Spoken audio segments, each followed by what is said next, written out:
Québec. Wow, c'est la première fois de ma vie que je joue sur une scène à Québec. Première fois, c'est ce soir, c'est avec vous.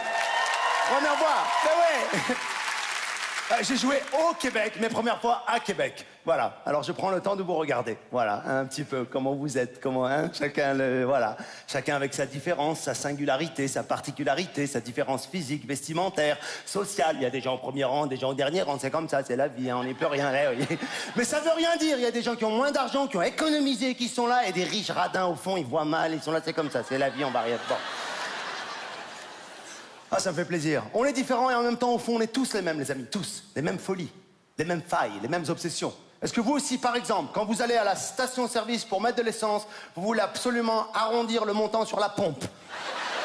Au centre près, ça sert à rien, c'est absurde. Genre, tu veux mettre 20 $ d'essence, t'y vas, brrr, et à 18, attends, hey. Le suspense. Et t'envoies des petits coups de pistolet prudents. Brrr, brrr, brrr. 19, wow, 19, ta femme te parle, tu dis ta gueule chérie, je suis en finale, arrête.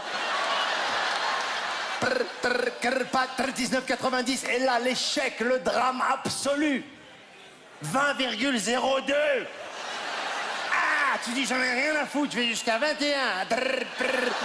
Et t'y arrives pas, et tu continues. Un jour, j'étais jusqu'à 89, par fierté. Le carburant sortait du réservoir, je disais je m'en fous. Je continue, esti. On est tous pareils, les amis, tous. L'autre jour, je suis dans l'avion pour arriver à Montréal. Il y a un mec assis à côté de moi, il se mouche et après il regarde. Pourquoi? Pourquoi il regarde? Pourquoi il analyse? S'il y en a trop, il va en remettre. Comment ça se passe? On est tous pareils. Tous. L'autre jour, j'étais avec ma copine à la maison, tranquille. On était en train de discuter. Et je me suis dit, on est tous pareils.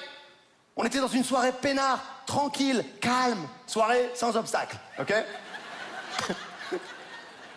Sans obstacle. Au Québec, on dit pas la fin des mots, hein. C'est un de ces trucs qui existent.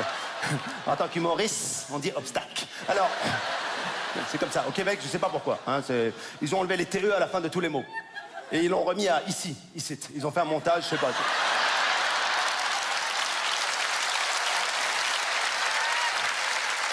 J'ai jamais compris. Et là, ma femme me regarde et elle me fait les fameuses questions pièges. Je m'adresse à vous, messieurs. On connaît tous ça. Chérie, est-ce que tu m'aimerais toujours si... Tu dis, putain, qu'est-ce qui va se passer après ceci? Si je pesais 350 livres en plus? Non. Je t'aime, mais il y a des limites. Oh. C'est féminin. Je veux pas faire du machisme, de la misogynie, les amis. Mais c'est féminin. Il y a des choses, c'est féminin, et d'autres, c'est masculin. Tenez, je vais vous donner des exemples et vous allez me dire féminin ou masculin. Vous êtes prêts? Ok, par exemple, entendre des bruits la nuit, c'est... Waouh, à Québec, c'est la première fois de ma vie que j'entends fesculin. C'est un truc...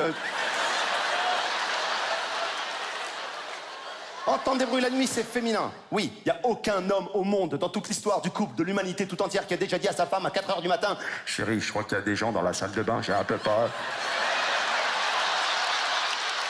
On n'est pas pareil. La manière de dormir aussi, on n'est pas pareil. Nous, les hommes, soit on dort pas. C'est binaire, c'est A ou B. Les femmes, c'est des trucs que je comprends pas. En fait, j'ai pas vraiment dormi, j'étais en train de m'endormir au moment où tu m'as réveillé, je croyais que je dormais, mais en fait, je dormais pas du tout. Ça m'a fait faire une sieste juste avant, et en fait, je me suis réveillé au milieu, j'avais l'impression que je dormais, en fait, j'étais réveillé. C'est ça qui est fou. Donc, dorénavant, je vais faire une petite sieste avant de me coucher, comme ça, je dors au moment où je me réveille. Chérie, là, par exemple, t'es réveillée, rassure-moi. C'est fou. Et cette capacité qu'elles ont, mesdames, de dormir et en même temps être au courant de tout ce qui se passe dans la maison, comment vous faites? Nous, on dort, il peut y avoir un tremblement de terre. Vous avez un sommeil en Bluetooth. C'est pour ça que quand tu bouges un orteil, elle te dit « Tu vas où ?» J'ai jamais compris vos questions de « Tu vas où ?» Il est 4 h du matin, je suis en caleçon, je suis presque à poil, où tu veux que j'aille, soirée déguisée? Non, je vais pisser, oui. L'autre jour, je lui ai dit « Je vais pisser », elle m'a dit « Ok, alors reviens. » Je lui ai dit non, s'il y a une bonne ambiance, reste là-bas, moi je m'en fous. Ah ben ouais, je vais faire claquer la cuvette, tirer du papier toilette, je vais m'amuser, moi. Je suis revenu, elle m'a dit alors? Bien alors? Ah, tu veux vraiment un débrief de ce qui s'est passé? Eh ben écoute, au début c'était un peu difficile, mais après c'est parti tout seul, c'était génial. Je suis revenu, moi le truc qui m'a énervé, c'est qu'il y avait le chien à ma place. Je te jure, il a pris ma place. Ça m'a énervé. Déjà, j'aime pas les animaux, ok? J'aime pas les animaux, je le dis, haut et fort. Voilà. Quoi, oh, ça va? Vous n'allez pas me faire comme la dame à Montréal. Il y a 2 jours, j'ai joué à Montréal. Une dame s'est énervée, elle s'est levée. Monsieur El Malé, si vous n'aimez pas les animaux, vous n'aimez pas les êtres humains. Je dis, madame, les êtres humains et les animaux, c'est pas la même chose. Et si c'était la même chose, on aurait déjà entendu des phrases du genre... Ma sœur attend des triplés, est-ce que quelqu'un en veut un?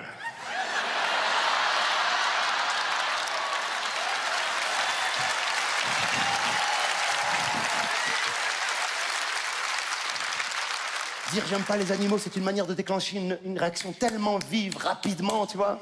Cet après-midi, j'étais dans les rues de Québec, il y a une jeune fille qui est venue vers moi avec une genre de pétition. Elle me dit, monsieur, avez-vous 2 minutes pour la maltraitance des animaux? J'ai dit, ouais, ils sont où?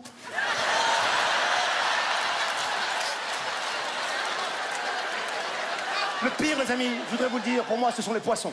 Le pire, l'espèce la plus conne, naïve, idiote, le poisson. Le poisson, ça fait des années que la pêche existe. Il n'y a pas un poisson au monde qui s'est aperçu du petit coup de l'hameçon avec le ver de terre. Putain, ils sont cons. Je sais ce que vous allez me dire. Ouais, mais comment tu veux qu'ils s'en aperçoivent puisqu'ils sont morts, ils peuvent pas s'avertir les uns les autres? Oui, ils peuvent. Parce qu'il y a des gens qui pêchent et quand ils ont le poisson, ils le relâchent. Et ben ceux qui ont été relâchés, ils peuvent aller avertir les autres poissons. Putain, merde.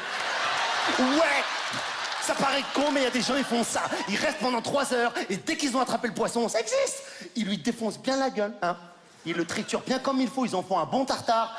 Le gars, il a l'ouïe qui est défoncé, il a l'œil qui sort, et après ils disent « Allez, vas-y, regagne l'océan, tu es libre avec tes amis. » T'imagines un chasseur qui ferait la même chose, il tire un oiseau, paf! Allez, retourne dans le ciel maintenant.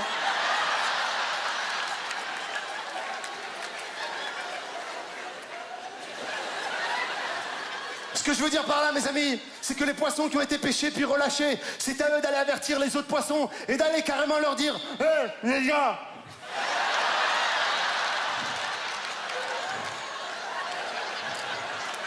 Ils m'ont défoncé la gueule. Je suis plus capable, là. Pas si je pense. Non, je sais pas si j'étais en train de nager tranquillement. J'ai vu un ver de terre, j'ai mordu, putain, je suis monté à une de ces vitesses. Je suis monté tellement vite, je suis sorti de l'eau, première fois.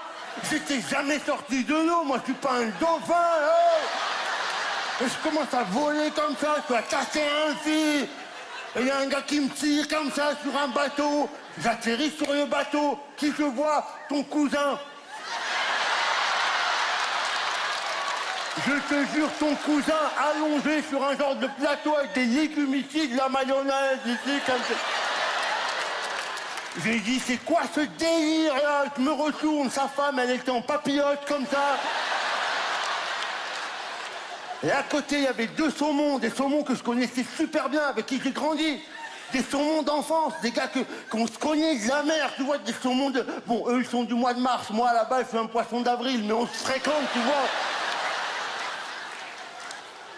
Et de voir un saumon dans cet état-là en tant que poisson, parce que pour que vous le sachiez, pour nous, les saumons, c'est l'élite de la mer. Tu vois ce que je veux dire? Oui, tout à fait. En tant que saumon, nous sommes un petit peu le haut du panier. Nous sommes un petit peu le gratin, si vous le voulez bien. Les saumons, notre chair est rose, nous comptons cher, nous parlons le norvégien, nous remontons les courants, nous ne nageons pas, nous ondulons, et nous n'avons pas d'écailles, ce sont plutôt des boules à facettes. Ferme ta gueule. Parce qu'ils vont t'attraper, mon frère. Ils vont te fumer. Mesdames et messieurs,